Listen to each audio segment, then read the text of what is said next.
Welcome to our channel tech mechanical and electrical. आज मैं discuss करूंगा एनपीसीएल नरोरा एडवांस पेपर 2021 होगा। तो इस बार जो एग्जाम हुआ है एनपीसीएल नरोरा का, तो इसका एग्जाम डेट था 17 फरवरी एंड इसका स्किल टेस्ट डेट था 18 फरवरी। 18 फरवरी इसका स्किल टेस्ट डेट था। तो इसका फाइनल प्रोविजनली रिजल्ट या शॉर्टलिस्टेड कैंडिडेट का लिस्ट निकाल के आ गया है, तो ऑफिशियल वेबसाइट पर अवेलेबल है। जो भी स्टूडेंट अपना अपना मार्क्स को देखना चाहते हैं कि सेकंड स्टेज में या एडवांस पेपर में आप लोग को कितना मार्क्स मिला है, तो आप लोग ऑफिशियल वेबसाइट पर जाके अपना अपना मार्क्स को चेक कर सकते हैं। तो उसमें जो पेपर आया था उसका बारे में मैं आज डिस्कस करूंगा। तो जो भी क्वेश्चन स्टूडेंट ने आज भेजा वही क्वेश्चन मैं डिस्कस करूंगा। तो वर्डिंग में कुछ प्रॉब्लम हो सकती है, जो भी मैं सेंटेंस बनाया हूं वो तो अपना हिसाब से मैं बनाया हूं। तो एक्चुअल जो भी क्वेश्चन आया था वो नहीं हो सकता एक दो क्वेश्चन, लेकिन उसका रिलेटेड क्वेश्चन होगा। तो जितना भी क्वेश्चन मैं कलेक्ट कर पाया हूं मैं आज डिस्कस करूंगा। तो आप लोग जानते हैं इसमें रहता है जो सेकेंड पार्ट या एडवांस पेपर में रहता है 50 क्वेश्चंस। एक क्वेश्चन के लिए 3 मार्क्स, टोटल 150 मार्क्स का एग्जाम होता है और एक नेगेटिव मार्किंग होता है। एक क्वेश्चन गलत होने से 1 मार्क्स घट जाता है, 1 मार्क्स डिडक्ट हो जाता। ठीक है,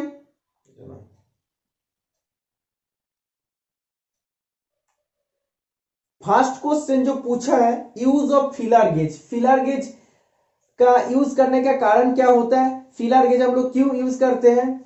तो फिलर का जो भी दो मेटिंग पार्ट्स होता है, सोच लो दो पार्ट्स हैं, तो दो पार्ट्स का बीच में जो गैप होता है, एक गैप को चेक करने के लिए हम लोग यूज करते हैं फिलर गेज।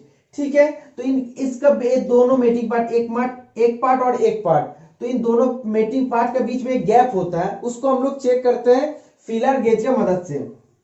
ठीक है, तो फिलर गेज का कभी कभी साइज पूछ लेता है, तो 100 mm साइज होता है।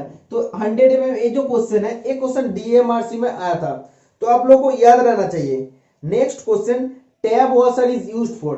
टैब वॉशर हम लोग क्यों यूज करते हैं या किसके लिए यूज करते हैं। तो जो टैब वॉशर होता है, कोई भी अगर जॉब है, सोच लो ऐसा अगर जॉब है, ऐसा अगर जॉब है, ठीक है, तो कोई भी नाट, टैब वॉशर क्यों यूज होता है, कोई भी नाट को किनारे का साथ लॉक करने के लिए।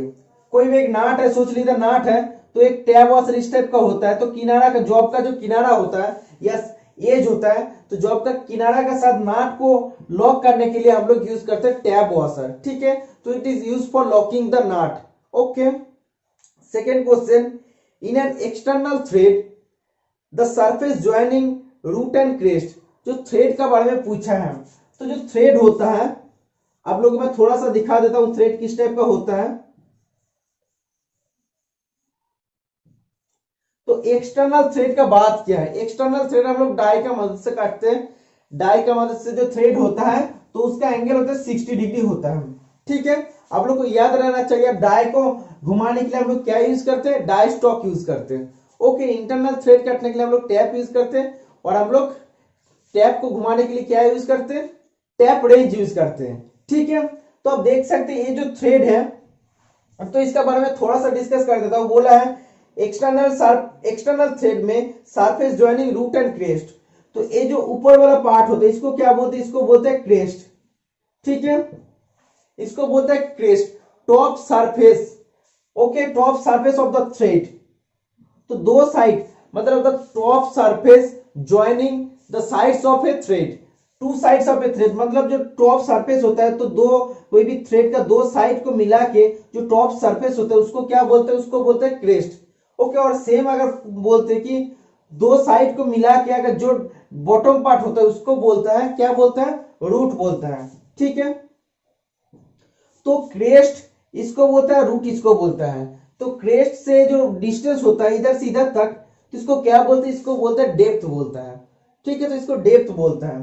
तो इधर क्वेश्चन में क्या बोला है, ये क्रेस्ट है और ये रूट है, तो इन दो क्रेस्ट और रूट को जो ज्वाइनिंग कर रहा है उसको क्या बोलता है, इसको बोलते हैं फ्लैंक।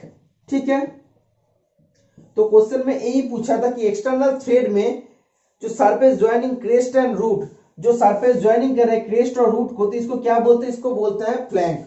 ओके, तो ये जो क्रेस्ट टू क्रेस्ट डायमीटर होता है इसको बोलते हैं मेजर डायमीटर, और रूट टू रूट जो डायमीटर होता है इसको बोलते हैं माइनर डायमीटर। अगर हम लोग एक इमेजिनरी लाइन को खींचेंगे तो इसका बीच में अगर लाइन खींचेंगे क्रेस्ट और रूट का बीच में, और इधर भी क्रेस्ट और रूट का बीच में अगर हम लोग एक इमेजिनरी लाइन ड्रॉ करेंगे तो ये जो डायमीटर होता है इसको बोलते हैं pitch diameter, pitch circle diameter. ठीक है, अगर हम लोग बात करते हैं ये जो थ्रेड होता है और इसका एंगल क्या होता है, थ्रेड एंगल, तो ये जो होता है दोनों फ्लैंक का बीच में जो एंगल होता है इसको क्या बोलता है, थ्रेड एंगल। तो ये 60 डिग्री होता है। ठीक है, डाई का मदद से जो भी थ्रेड करते हैं, और इसको बोलते हैं थ्रेड एंगल। दोनों फ्लैंक के बीच में जो एंगल होता है इसको बोलते हैं थ्रेड एंगल। हेलिक्स एंगल क्या होता है, तो ये क्या है, हेलिकल फॉर्म में है ना। तो अगर हम लोग एक लाइन को ड्रॉ करेंगे, सेंटर लाइन को, तो इसका अगर पारपेंडिकुलर अगर हम लोग कोई भी लाइन ड्रॉ करेंगे, ठीक है, कोई भी लाइन ड्रॉ करेंगे तो क्या हो जाएगा, तो ये तो हेलिकल फॉर्म में है, तो ये पारपेंडिकुलर लाइन और जो हेलिकल फॉर्म है इसका बीच में जो एंगल होता है इसको क्या बोलते हैं, इसको बोलता है हेलिक्स एंगल। ठीक है, इसको बोलते हैं हेलिक्स एंगल। मतलब क्या है, जो भी एक एक्सिस है, जो थ्रेड जो है, तो इसका जो एक्सिस है या बीच वाला जो पॉइंट है उधर से अगर 90 की कोई भी लाइन को परपेंडिकुलर ड्रॉ करेंगे तो इसका बाद जो थ्रेड का जो एंगल है, हेलिकल जो एंगल है, तो ये जो एंगल बनता है तो इन दोनों के बीच में जो एंगल है तो इसको बोलते हैं हेलिक्स एंगल। ठीक है, next question, the drill machine is used by the carpenters. Carpenter लोग जो ड्रिल मशीन यूज करता है तो वो ड्रिल मशीन का नाम क्या होता है, ड्रिल मशीन का नाम होता है breast drill machine, BRAST, breast drill machine होता है। ठीक है, तो कारपेंटर वालों का जो भी ड्रिल यूज इस्तेमाल करते हैं तो उसको बोलते हैं ब्रेस्ट ड्रिल मशीन। ठीक है, इसका बाद बोला 1 micron, 1 micron is equal to कितना मिलीमीटर हो जाएगा, तो ये हो जाएगा 0.001 मिलीमीटर। ठीक है, हम लोग जानते हैं मीटर, सेंटीमीटर, डेसी, सेंटी, मिली, माइक्रोन। ठीक है, तो मीटर से जब भी आगे बढ़ते हैं तो 10 मल्टीपल हो जाएगा, 1 मीटर इज इक्वल टू क्या हो जाएगा, 10 सेंटीमीटर हो जाएगा। मीटर से जब भी सेंटीमीटर हो जाएगा मतलब क्या है, तो 100 सेंटीमीटर हो जाएगा, मतलब 10-10 करके बढ़ते रहेगा, मिलीमीटर तक बढ़ते रहेगा। ठीक है, इसका बाद जब मिलीमीटर से माइक्रोन होगा तब क्या हो जाएगा, इसका गैप होगा 10⁻3, मतलब 1000 का गैप होगा। तो 1 मिलीमीटर इज इक्वल टू क्या होता है, कितना माइक्रोन होता है, तो होता है 1000 माइक्रोन होता है। ठीक है, ये आप लोग को याद रहना चाहिए, जब भी इधर से इधर जाएगा तो ये मल्टीपल होता है, और जब भी बोला है माइक्रोन से बोला है तो ये माइक्रोन से बोला है तो ऑपोजिट आ रहा है, तो उल्टा जब भी होगा तब क्या हो जाएगा, 1/1000 हो जाएगा। ये तो डिफरेंस तो 10⁻3 है ना, हम लोग बोल सकते हैं 1000 है, तो जब ऑपोजिट आ रहा है 1/1000 हो जाएगा, तो इसका राइट आंसर क्या हो जाएगा, 0.001 मिलीमीटर हो जाएगा। ओके, नेक्स्ट क्वेश्चन बोला है, जो सेंटर ड्रिल हम लोग यूज करते हैं शाफ्ट एंड में, तो शाफ्ट एंड में हम लोग सेंटर ड्रिल क्यों यूज करते हैं, तो जब भी हम लोग लेथ मशीन में काम करते हैं तो उसका जब फेसिंग हो जाता है तो फेसिंग होने के बाद हम लोग दोनों एंड में हम लोग क्या कर देते हैं, होल बना देते हैं। तो क्यों होल बना देते हैं, तो ये जो सोच लो एक वर्कपीस है, फेसिंग हो गया है, तो इन दोनों मतलब जो एंड है तो दोनों एंड में हम लोग क्या बना देते हैं, एक चैम्फर जैसा बना देते हैं। ठीक है, तो चैम्फर जैसे बना देते हैं, इस टाइप का बन जाता है। ठीक है, तो ये हम लोग क्यों बनाते हैं, क्योंकि जो लेथ सेंटर होता है तो लेथ सेंटर को होल्ड करने के लिए हम लोग ऐसे चैम्फर कर देते हैं। ठीक है, लेथ सेंटर को होल्ड करने के लिए, जब भी दो सेंटर का बीच में हम लोग को काम करना पड़ता है तब हम लोग को शाफ्ट का एंड में चैम्फरिंग कर देना पड़ता है। तो सेंटर ड्रिल से हम लोग करते हैं, ऐसे होल भी बनाते हैं और इसके चैम्फर भी कर देते हैं। तो सेंटर ड्रिल का इसीलिए दूसरा नाम होता है कॉम्बिनेशन ड्रिल। ठीक है, तो कॉम्बिनेशन ड्रिल किसको बोलता है, सेंटर ड्रिल को बोलता है। होल भी बनाता है, चैम्फर भी, फ्रंट पोर्शन का चैम्फर भी कर देता है, इसीलिए इसको बोलता है कॉम्बिनेशन ड्रिल। नेक्स्ट क्वेश्चन अगर हम बात करते हैं, बोला है टेल स्टॉक ऑफसेट मेथड। तो टेल स्टॉक ऑफसेट मेथड के द्वारा हम लोग अगर टेपर काटेंगे तो इसका फॉर्मूला क्या हो जाता है, इसका फॉर्मूला होता है capital D minus small d बटा 2 into small l into L. ठीक है, तो स्मॉल l मतलब क्या है, लेंथ ऑफ टेपर, और इसका एल का मतलब क्या होता है, लेंथ ऑफ द जॉब। ठीक है, अगर बोलेगा कि कोई भी एक जॉब है, कोई भी एक जॉब है तो पूरा लेंथ तक अगर बोलेगा अगर टेपर है तो तब क्या हो जाएगा, पूरा लेंथ क्या है, जॉब का लेंथ है एल, और जो टेपर लेंथ क्या बोला, पूरा लेंथ ऑफ जॉब, मतलब capital L and small L same हो जाएगा। तो इधर हम लोग तब क्या यूज करेंगे, डी माइनस डी बटा 2l। तो l और l तो समान हो जाएगा ना, क्योंकि पूरा लेंथ बोला है, तो ऐसे लिख सकते हैं। तो l कट जाएगा, तो तब क्या फॉर्मूला हो जाएगा, capital D minus small d बटा 2। तो जब भी बोलेगा ऐसा कि पूरा लेंथ ऑफ जॉब को टेपर काटना है, तब क्या हो जाएगा, तब ए फॉर्मूला हो जाएगा, डायरेक्टली आप लोग लिख सकते हैं। Next question, grinding wheel is a. तो ग्राइंडिंग व्हील क्या होता है, एक होता है मल्टी पॉइंट काटिंग टूल। ठीक है, तो ग्राइंडिंग व्हील का मतलब हम लोग कोई भी जॉब का जो एक्स्ट्रा मेटेरियल रहता है उसको हम लोग काट सकते हैं। और फाइल भी होता है multi point cutting tool. Drill भी होता है एंड पॉइंट काटिंग टूल। तो कभी कभी क्वेश्चन आता है ड्रिल क्या होता है, एंड पॉइंट काटिंग टूल होता है। ओके, और अगर क्वेश्चन आता है सिंगल पॉइंट काटिंग टूल क्या होता है, जैसे सेपर मशीन में यूज होता है सिंगल पॉइंट काटिंग टूल, तो वो होता है। Okay, next question, split pin use in. मतलब स्प्लिट पिन हम लोग कहाँ यूज करते हैं, जहां पे कैसल नाट यूज होता है। तो कैसल नाट में क्या होता है, ये जो दो पार्ट होता है, नीचे वाला जो पार्ट होता है तो हेक्सागन होता है, और ऊपर में रहता है किस टाइप का होता है, सिलिंड्रिकल पार्ट रहता है। ठीक है, तो ये जो पोर्शन है, तो ये सोच लो एक बोल्ट है और ये एक कैसल नाट है। ठीक है, तो इसका ये जो सिलिंड्रिकल पार्ट है, इस बीच बीच में स्लॉट काटा होता है, तो स्लॉट का बीच में हम लोग स्प्लिट पिन को घुसा देते हैं। ठीक है, और नाट में भी एक होल काटा रहता है, स्लॉट काटा रहता है, तो इसके अंदर चला जाते हैं स्प्लिट पिन, और इसका जो एंड पोर्शन होता है इसको हम लोग बेंड कर देते हैं। तो क्या होता है, जब टाइट होने के बाद हम लोग स्प्लिट पिन को लगा देते हैं, तो जब भी वो मतलब ड्यू टू वाइब्रेशन या शॉक के लिए जब इसको रोट मतलब खोलने जाएगा तो ये खोल नहीं पाएगा, क्योंकि बीच में स्प्लिट पिन रहता है। तो कैसल नट जहां पे यूज होता है उधर हम लोग स्प्लिट पिन को यूज करते हैं। Okay, next question, TPI means. TPI means होता है थ्रेड पर इंच। एक इंच में कितना थ्रेड होगा, तो उसको क्या बोलते हैं, टीपीआई बोलते हैं। हम लोग कैसे चेक कर सकते हैं, हम लोग चेक कर सकते हैं स्क्रू पिच गेज के द्वारा। तो स्क्रू पिच गेज के द्वारा हम लोग टीपीआई ऑफ थ्रेड या डेप्थ ऑफ थ्रेड को हम लोग चेक कर सकते हैं, प्रोफाइल ऑफ द थ्रेड को हम लोग चेक कर सकते हैं। तो स्क्रू पिच गेज किस मटेरियल से बनता है, स्प्रिंग स्टील सीट से बनता है, टोटली हार्डन होता है। ठीक है, तो ये आप लोग को याद रहना चाहिए। Next question, unit of feed. तो ड्रिल मशीन में फीड क्या होता है, तो फीड का जो यूनिट होता है रेवोल्यूशन पर मिलीमीटर पर रेवोल्यूशन। ठीक है, मतलब क्या है, ड्रिल बिट एक रेवोल्यूशन में जॉब का अंदर जितना जाएगा उसको बोलता है फीट। एक रेवोल्यूशन मतलब क्या, ड्रिल बिट सोच ऐसे एक बार रेवोल्यूशन कर दिया तो जितना अंदर गया जॉब के अंदर उसको बोलता है फीट। ठीक है, तो इधर क्या बोला, फीट का जो यूनिट हो जाएगा मिलीमीटर पर रेवोल्यूशन, मतलब एक रेवोल्यूशन में कितना मिलीमीटर जाएगा। Okay, next question, thickness of A gear tooth is measured along with. जो गियर टूथ का थिकनेस होता है हम लोग कैसे मेजर करते हैं, तो हम लोग मेजर करते हैं पिच सर्कल डायमीटर का मदद से। तो जो भी हम लोग मेजर करते हैं तो सब कुछ पिच सर्कल डायमीटर का हम लोग मदद से मेजर करते हैं। तो थोड़ा सा आप लोगों को ड्राइंग दिखा देता हूं। तो आप देख सकते हैं ये होता है एडेनम पोर्शन और ये होता है डिडेनम पोर्शन। ठीक है, तो इसका बीच में क्या रहता है, पिच सर्कल डायमीटर रहता है।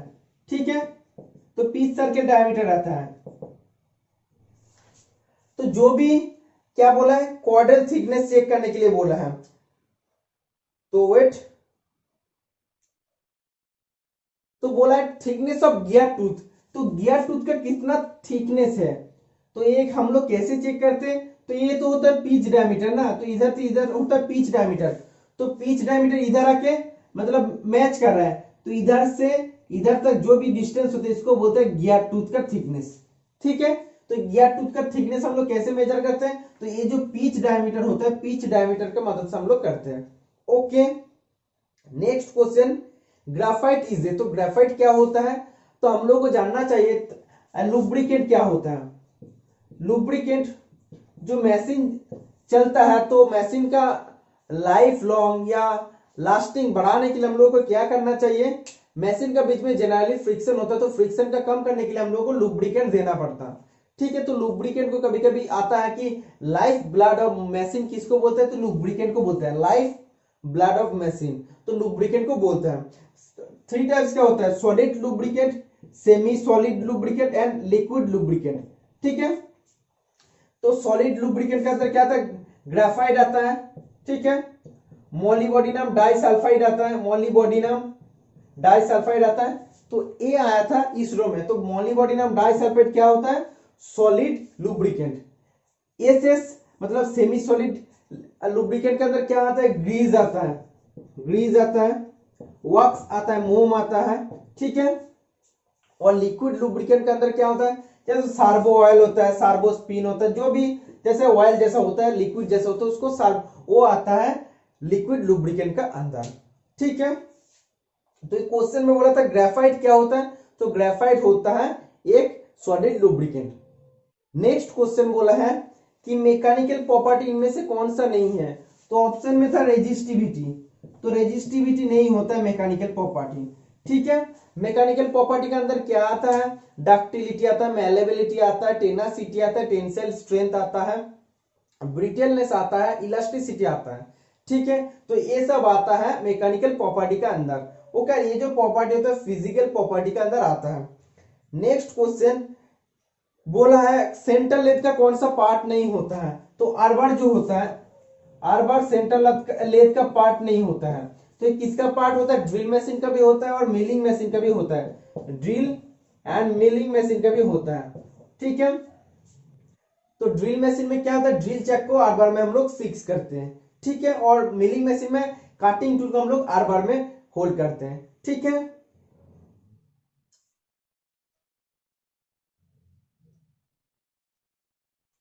नेक्स्ट क्वेश्चन बोला है जो कैलिपर इजीली हम लोग सेट कर सकते हो, कैलिपर का नाम क्या होता है, तो हम लोग जानते हैं जो भी कैलिपर होता है, जैसे आउटसाइड कैलिपर, इनसाइड कैलिपर, ये होता है इनडायरेक्ट मेजरिंग टूल, हम लोग डायरेक्टली मेजरमेंट नहीं ले सकते। इसका लिस्ट काउंट होता है 0.5 मिलीमीटर, या हम लोग बोल सकते 1/64 इंच हो सकता, ठीक है। तो इन दोनों लिस्ट काउंट ही होता है इन कैलिपर का।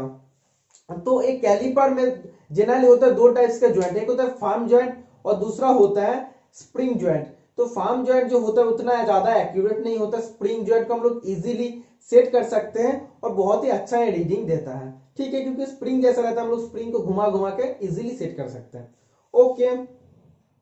नेक्स्ट जो क्वेश्चन है बोला है कि largest drill size in number drill, तो हम लोग जानते हैं नंबर ड्रिल होता है, लेटर ड्रिल होता है। नंबर ड्रिल में क्या होता है 1 to 80 होता है, ठीक है। तो 1 जो ड्रिल होता है उसका साइज कितना होता है, ये पूछा गया, तो 5.791 mm होता है, ठीक है। और अगर हम बात करते हैं कि 80 का कितना होता है, 80 का होता है 0.35 mm, ठीक है। और अगर हम बात करते हैं मतलब क्या है, 1 में सबसे ज्यादा होता है और धीरे धीरे जब 80 तक जाएगा सबसे लोएस्ट होता है, ओके। जब लेटर का बारे में बोलेगा A to Z जब बोलेगा तो A में साइज सबसे कम होगा 5.944 होता है, ठीक है। तो A में सबसे कम होता है और Z में क्या होता है 10.490 मिलीमीटर होता है, ठीक है। तो ये आप लोगों को जानना चाहिए, इधर से क्वेश्चन आ सकता है, बहुत ही इंपॉर्टेंट क्वेश्चन है। जो नंबर ड्रिल होता है 1 to 80 होता है, 1 का साइज सबसे बड़ा होता है 5.791 मिलीमीटर होता है और 80 में सबसे कम होता है 0.35 मिलीमीटर होता है। और A to Z जो लेटर होता है, लेटर ड्रिल साइज में A का साइज सबसे कम होता है, Z का साइज सबसे ज्यादा होता है। नेक्स्ट क्वेश्चन, इस टाइप का क्वेश्चन आने वाला हार्ड एग्जाम में भी पूछेगा, आप लोग ध्यान से क्लास को करना।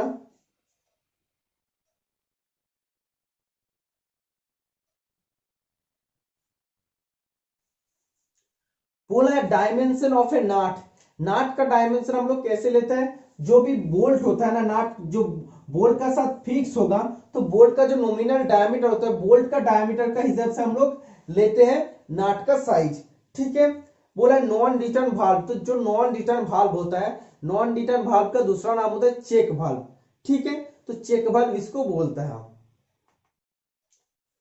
नेक्स्ट क्वेश्चन, सरफेस फिनिश मतलब क्या है, तो सरफेस फिनिश मतलब कोई भी सरफेस में कितना रफनेस है, कितना स्मूथनेस है, तो इसको बोलते हैं हम लोग सरफेस फिनिश।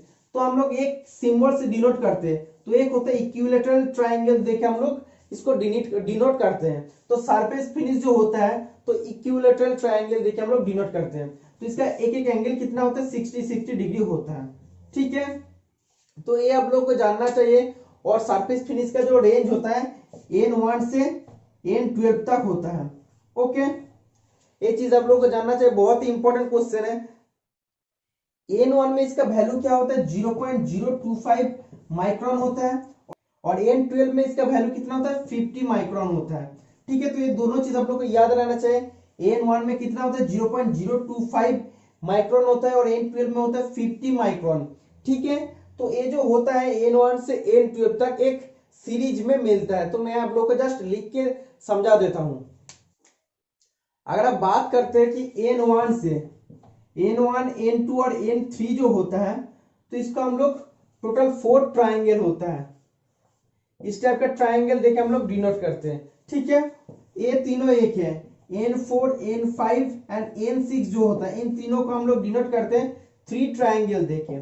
ठीक है, 3 ट्राइंगल देके, और N7, N8 एंड N9 इन तीनों को हम लोग डिनोट करते हैं 2 ट्राइंगल देके। ठीक है, और N10 एंड N11 को हम लोग कैसे डिनोट करते हैं, एक ट्राइंगल देके। ओके, और N12 को हम लोग कैसे डिनोट करते हैं, जस्ट ऐसे कर देते हैं। मतलब क्या है, ये बहुत ज्यादा रफ सरफेस होगा। N1 में सबसे अच्छा फिनिश मिलता है, कितना मिलता है, 0.025 माइक्रोन तक फिनिश मिलता है। ठीक, और इसमें कितना मिलेगा, 50 माइक्रोन। मतलब क्या, बहुत ज्यादा डिफरेंस है। ओके, तो इधर से क्वेश्चन आ सकता है कि एक एक चीज का वैल्यू क्या होता है। तो N12 में क्या हो जाएगा, 0.05 हो जाएगा। इसका बाद क्या हो जाएगा, इसका डबल होते होते होते होते रहेगा, उसका बाद कितना हो जाएगा, 50 माइक्रोन हो जाएगा। ओके, नेक्स्ट क्वेश्चन बोला है, जो 5 यूज होता है डिवाइडर पॉइंट को प्लेस करने के लिए। तो एक जो डिवाइडर होता है ना, तो डिवाइडर हम लोग कब यूज करते हैं, तो डिवाइडर होता है एक मार्किंग टूल। हम लोग बता सकते हैं कि कोई भी डायमेंशन का हम लोग ले सकते हैं, और इसको ट्रांसफर भी कर सकते हैं, या सर्कल वगैरह हम लोग ड्रॉ कर सकते हैं। तो डिवाइडर का जो पॉइंट होता है, पॉइंट को प्लेस करने के लिए हम लोग को 5 मार्क करना चाहिए। तो कौन सा 5 का मदद से 5 मार्क होता है, तो 5 जनरली होता है 2 टाइप का, एक होता है सेंटर 5 और एक होता है प्रिक 5। ठीक है, तो सेंटर 5 में क्या होता है, सेंटर 5 का जो एंगल होता है 90 डिग्री एंगल होता है। सेंटर पंच हम लोग कब यूज करते हैं, जब भी हम लोग ड्रिलिंग करते हैं, तो ड्रिलिंग करने से पहले हम लोग को सेंटर पंच यूज करना चाहिए। तो सेंटर पंच क्या होना चाहिए, डीप नहीं होना चाहिए, लेकिन इसका जो फेस होगा चौड़ा होना चाहिए। ठीक है, लेकिन ज्यादा डीप नहीं होना चाहिए। ओके, और इसका एंगल कितना होता है, एक होता है 30 डिग्री और एक होता है 60 डिग्री। तो 30 डिग्री जो प्रिक पंच होता है, वो डिवाइडर का पॉइंट को प्लेस करने के लिए काम में आता है। कोई भी जगह में अगर डिवाइडर का पॉइंट को स्थान देना पड़ेगा, तब क्या कौन सा पंच यूज करेंगे, प्रिक पंच 30 डिग्री हम लोग यूज करेंगे। ठीक है, और प्रिक पंच जो 60 डिग्री होता है, उसको बोलते हैं डॉट पंच। डॉट पंच बोलते हैं, ये विटनेस मार्क के लिए हम लोग यूज करते हैं। जब भी जो एक जॉब हम लोग को दे देता है, तो मार्किंग करना पड़ता है, तो विटनेस मार्क के लिए हम लोग प्रिक पंच 60 डिग्री यूज करते हैं, जिसको डॉट पंच बोलते हैं। ओके, नेक्स्ट क्वेश्चन बोला है, क्विक रिटर्न मैकेनिज्म कहां पे काम करते हैं, कौन सा मशीन में, तो सेपर मशीन में काम करता है, स्लॉटर मशीन में काम करता है। तो इसमें क्या होता है, सेपर मशीन में जब भी जाता है ना, आगे तरफ जाता है, तो इसमें ज्यादा टाइम लगता है। क्विक रिटर्न मतलब क्या, रिटर्न का टाइम क्विक आ जाता है, जल्दी आ जाता है। तो जब काटता है तो ज्यादा टाइम लगता है, लौटने का टाइम तो काटता नहीं है। सेपर मशीन में क्या होता है, जब फॉरवर्ड स्ट्रोक होता है, फॉरवर्ड स्ट्रोक में मेटल को काट लेता है, और जब रिटर्न स्ट्रोक होता है, तो रिटर्न स्ट्रोक में क्या होता है, रिटर्न स्ट्रोक में कोई भी मतलब मेटल को काटता नहीं है, इसलिए जल्दी ये लौट जाता है। तो जल्दी लौटने का जो प्रोसेस होता है या मैकेनिज्म होता है, इसको बोलता है क्विक रिटर्न मैकेनिज्म। तो इसमें क्या एक रेशियो काम करता है, तो 3:2, मतलब जो काटते टाइम जो टाइम लगता है 3 लगता है, मतलब ज्यादा लगता है, और रिटर्न करते टाइम 2 हो जाता है, मतलब रिटर्न करते टाइम जल्दी आ जाता है। तो इसको बोलते हैं quick return mechanism. Slaughter machine में भी ऐसे स्लॉट जब भी काटते हैं, तब क्या होता है, आने का टाइम मेटल को काटता है, जाने का टाइम मेटल नहीं काटता, इसलिए जल्दी लौट जाता है। ओके,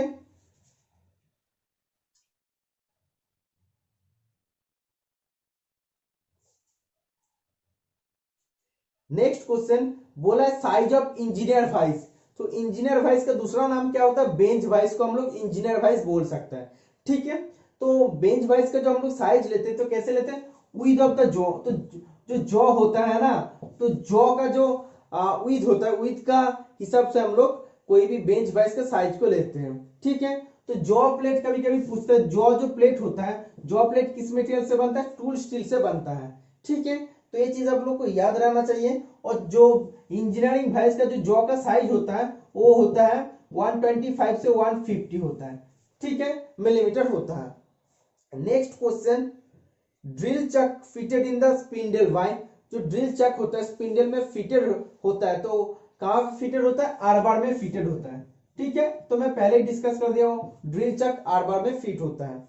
नेक्स्ट क्वेश्चन बोला है प्लेनिंग मशीन जो होता है, प्लेनिंग मशीन में क्या होता है? वो मेटल कब काटता है? जैसे सेपर मशीन में फॉरवर्ड स्ट्रोक में काटता है, लेकिन प्लेनर मशीन में क्या होता है? बैकवर्ड स्ट्रोक में मेटल को काटता है। ठीक है, तो प्लेनिंग मतलब क्या है? टोटली फ्लैट सरफेस से बनाता है। Okay, next question, parallel block is used for. Parallel block हम लोग क्यों यूज करते हैं? तो सबसे पहले जानना चाहिए पैरेलल ब्लॉक क्या होता है। तो पैरेलल ब्लॉक होता है टू टाइप्स का, एक होता है सॉलिड पैरेलल ब्लॉक्स और एक होता है adjustable parallel blocks. Solid parallel blocks square type face होता है और रेक्टेंगुलर इन साइज होता है। ठीक है, रेक्टेंगुलर इन साइज होता है। और ये किससे बनता है? दोनों adjustable and solid parallel blocks बनता है स्टील पीस से बनता है, स्टील पीस से। ठीक है, और एडजस्टेबल पैरेलल ब्लॉक होता है, दो टैपर्ड ब्लॉक होता है, दो टैपर्ड इस टाइप का ब्लॉक होता है। ठीक है, तो दो टैपर्ड ब्लॉक ऐसे रहता है और क्या होता है? इन दोनों का बीच में एक असेंबली रहता है। तो असेंबली को क्या बोलते हैं? टांग एंड ग्रूव असेंबली बोलते हैं। कभी कभी क्वेश्चन आता है पैरेलल ब्लॉक में, एडजस्टेबल पैरेलल ब्लॉक में जो दो टैपर्ड ब्लॉक रहता है, ऐसे जो दो टैपर्ड ब्लॉक रहता है, वेट,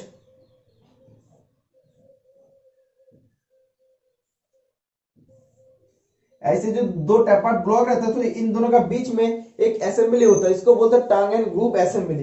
तो solid and adjustable parallel block totally hard and ground होता है, कभी कभी लैपिंग भी किया जाता है। और एक क्यों यूज होता है? Solid and adjustable parallel block is used for parallel setting of the workpiece while machining. Machining करते टाइम कोई भी जॉब का अगर जॉब ऐसे है तो जॉब का अगर पैरेलल सेटिंग चाहिए तो तब क्या करते हैं हम लोग? पैरेलल ब्लॉक को यूज करते हैं। कभी कभी मैशनिंग करते टाइम जो मशीन भाइस में अगर जॉब का हाइट को थोड़ा बढ़ाना पड़ता तो तब क्या करते हम लोग? बीच में सॉलिड पैरेलल ब्लॉक या एडजस्टेबल पैरेलल ब्लॉक डाल के उसका हाइट को थोड़ा सा इंक्रीज करते हैं। ठीक है, तो ये चीज आप लोग को याद रहना चाहिए। दोनों ग्रेड में अवेलेबल होता है, जैसे वी ब्लॉक होता है ए एंड बी, तो ए भी होता है, ए एंड बी में अवेलेबल होता है। ठीक है, ए होता है टूल रूम पर्पस के लिए, बी होता है जनरल पर्पस के लिए। Next question, caliper for measuring width of slot. कोई भी एक स्लॉट है तो स्लॉट का अगर विड्थ मेजरिंग करने के लिए हम लोग कौन सा कैलिपर यूज करते हैं? हम लोग यूज करते हैं इनसाइड कैलिपर। ठीक है, जिसका लिस्ट काउंट होता है 0.5 मिलीमीटर या 1/64 इंच। इनडायरेक्ट मेजरिंग टूल होता है। Next question, 1 inch is equal to, 1 inch is equal to क्या होता है? तो 25.4 मिलीमीटर होता है। आप लोग ऐसे भी बोल सकते हैं 2.54 सेंटीमीटर। ठीक है, तो एक कॉमन क्वेश्चन है जो एग्जाम में पूछे जाते हैं। Next, sine bar is used for. Sine bar हम लोग क्यों यूज करते हैं? कोई भी अगर टेपर्ड एंगल के चेक करना होता है तो साइन बार क्या करता है? टेपर्ड एंगल को चेक करता है। ठीक है, तो दोनों रोलर रहता है,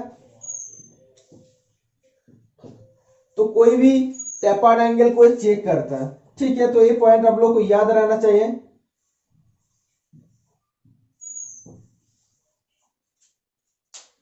तो साइन बार किस मटेरियल से बनता है? साइन बार बनता है stabilise chromium steel. Stabilise chromium steel से साइन बार बनता है। कभी कभी क्वेश्चन आता है साइन बार का लिस्ट काउंट क्या होता है? 1 मिनट होता है। ठीक है, और एक कितना डिग्री एंगल तक अच्छा से मेजर कर सकते हैं? 1 मिनट से 45 डिग्री एंगल तक अच्छा से मेजर कर सकते हैं। ठीक है, तो ये पॉइंट आप लोग को याद रहना चाहिए। इसका साइन बार का साइज हम लोग कैसे लेते हैं? तो ये जो दो रोलर रहता है, रोलर का जो सेंटर टू सेंटर डिस्टेंस होता है, यही होता है साइन बार का size. Okay, use of jig. Jig हम लोग क्यों यूज करते हैं? तो जिग यूज करने का काम होता है कोई भी अगर मैशनिंग कर रहा है या ड्रिलिंग कर रहा है, जो भी कर रहे हैं, तो जॉब को होल्ड करने के लिए और लोकेटिंग करने के लिए और टूल को गाइड करने के लिए हम लोग क्या यूज करते हैं? जिग यूज करते हैं। ठीक है, तो जिग का पर्पस क्या होता है? जॉब को होल्ड करने के लिए, क्लैंपिंग करने के लिए या लोकेटिंग करने के लिए, एंड टूल को गाइडिंग करने के लिए, ठीक है। फिक्सर का भी सेम काम होता है लेकिन टूल को गाइड नहीं करता, तो दोनों का बीच में यही डिफरेंस होता है। Next question, isometric thread angle. तो आईएसओ मतलब international standard organisation metric thread angle होता है 60 डिग्री, ठीक है। तो ये जो थ्रेड होता है इसका जो रूट एंड क्रेस्ट पोर्शन होता है टोटली फ्लैट होता है, आप लोग को याद रहना चाहिए। लेकिन अगर हम बी थ्रेड का बात करते हैं तो क्या होता है उसमें, उसमें राउंड टाइप का होता है, ठीक है। Next question, working principle of dial test indicator. Dial test indicator का वर्किंग प्रिंसिपल क्या होता है, तो डायल टेस्ट इंडिकेटर क्या करता है जनरली, कोई भी फ्लैट सरफेस रहता है तो उसका फ्लैटनेस को चेक करता है या पैरेललिज्म को चेक करता है, क्यों टोटल पैरेलल है कि नहीं, या कितना फ्लैटनेस है चेक करता है। कोई भी शाफ्ट होता है, शाफ्ट का कॉन्सेंट्रिसिटी चेक करता है, होल का कॉन्सेंट्रिसिटी चेक करता है, ठीक है। नेक्स्ट क्वेश्चन, तो इसका वर्किंग प्रिंसिपल क्या होता है, तो ये दो टाइप्स का होता है, एक होता है प्लांजर टाइप होता है, plunger type dial test indicator, और एक होता है lever and scroll lever type dial test indicator, ठीक है।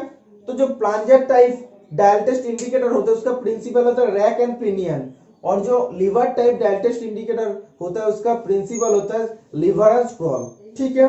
दोनों याद रखना चाहिए, कोई भी एक से क्वेश्चन आ सकता है। Next question, drill drift is used for. तो ड्रिल ड्रिफ्ट हम लोग क्यों यूज करते हैं, तो हम लोग जानते हैं जो टेपर्ड सैंड ड्रिल होता है, टेपर्ड सैंड ड्रिल क्या होता है, उसमें मोर्स टेपर्ड रहता है और स्पिंडल में भी मोर्स टेपर्ड रहता है। तो हम लोग जैसे ड्रिल को लेकर अगर ऐसे कर देंगे तो वो रहता है क्या, मोर्स टेपर को बोलते हैं हम लोग सेल्फ होल्डिंग टेपर, ऐसे करने से ऑटोमेटिक होल्ड हो जाता है। तो उसको निकालने के लिए तो हम लोग हाथ से निकाल नहीं पाते, तो स्पिंडल का बीच में जो गैप रहता है उधर एक वेज जैसा टूल को हम लोग डालते हैं और थोड़ा सा हमारी या हैमर से अगर थोड़ा सा मार देंगे तो क्या हो जाएगा, ड्रिल इधर से निकाल के आ जाएगा, ठीक है। तो ड्रिल डिप इसको बोलते हैं, जो वेज टाइप टूल होता है इसको ड्रिल डिप बोलते हैं। तो ड्रिल मशीन स्पिंडल से ड्रिल को खोलने के लिए हम लोग ड्रिल डिप यूज करते हैं। Distance travel by drill in 1 minute, जो 1 मिनट में डिस्टेंस ट्रैवल करता है ड्रिल तो उसको क्या बोलते हैं, उसको बोलते हैं काटिंग स्पीड, ठीक है, काटिंग स्पीड बोलते हैं।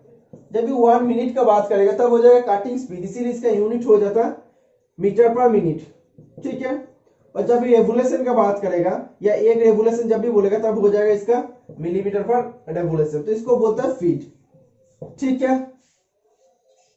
नेक्स्ट क्वेश्चन, ड्रिल का स्टैंडर्ड पॉइंट एंगल क्या होता है, तो ड्रिल का जो स्टैंडर्ड पॉइंट एंगल होता है वो होता है 118 डिग्री होता है, 118 डिग्री होता है।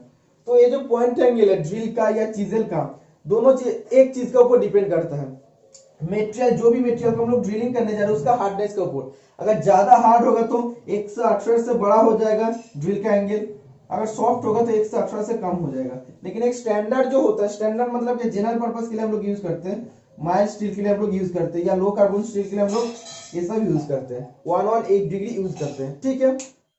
Next question, relief angle behind cutting edge. Drill का जो काटिंग एज होता है उसका पीछे जो रिलीफ एंगल रहता है उसको क्या बोलते हैं, उसको बोलते हैं lip clearance angle.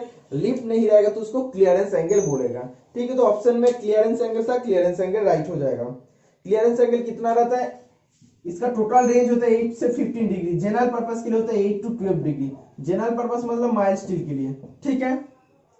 Next question, number of thread पर इंच, इसको क्या बोलता है, इसको बोलता है टीपीआई, ठीक है। तो टीपीआई हम लोग कैसे चेक करते हैं, स्क्रू पिच गेज का द्वारा हम लोग चेक कर सकते हैं, ठीक है। तो ये चीज हम लोग को याद रहना चाहिए।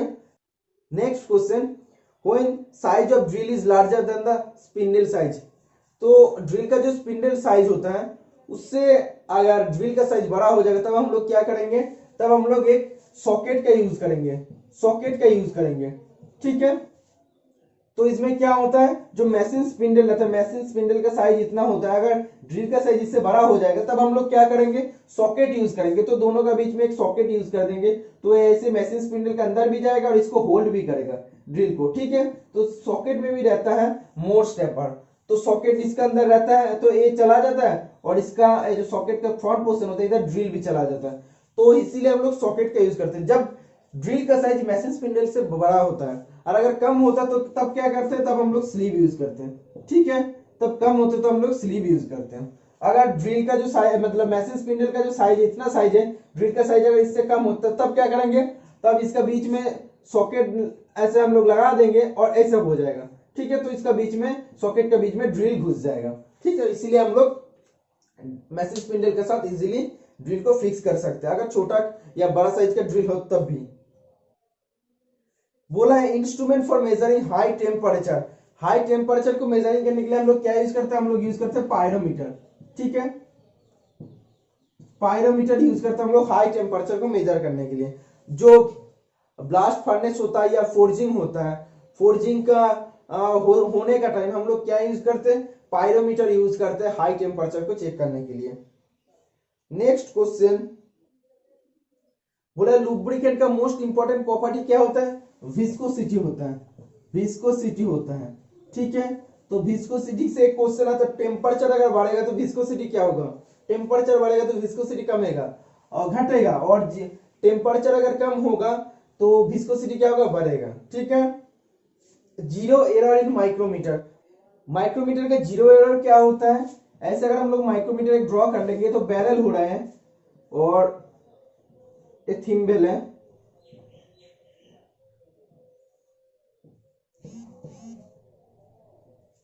ठीक है, तो बैरल रहता है, तो दोनों ये तो रहता है मिलीमीटर स्केल, तो दोनों का जो 0 0 कंडीशन में रहता है, ये नीचे वाला स्केल और ये जो 0 0 कंडीशन में रहता है, तब इसको भी क्या, इसमें भी जीरो में रहना चाहिए। ठीक है, लेकिन वो क्या होता है, ये जो लाइन होता है, जीरो लाइन होता है, वो कभी नीचे रहता है कभी ऊपर रहता है। ये भी क्लोज कंडीशन में जब भी रहता है, लेकिन इसको भी ऐसा रहना चाहिए, सीधा रहना चाहिए, लेकिन वो कभी कभी नीचे रहता है, कभी कभी ऊपर रहता है। जब नीचे रहेगा तब उसको बोलेंगे पॉजिटिव एरर। ठीक है, और जब ऊपर रहेगा तब बोलेंगे नेगेटिव एरर।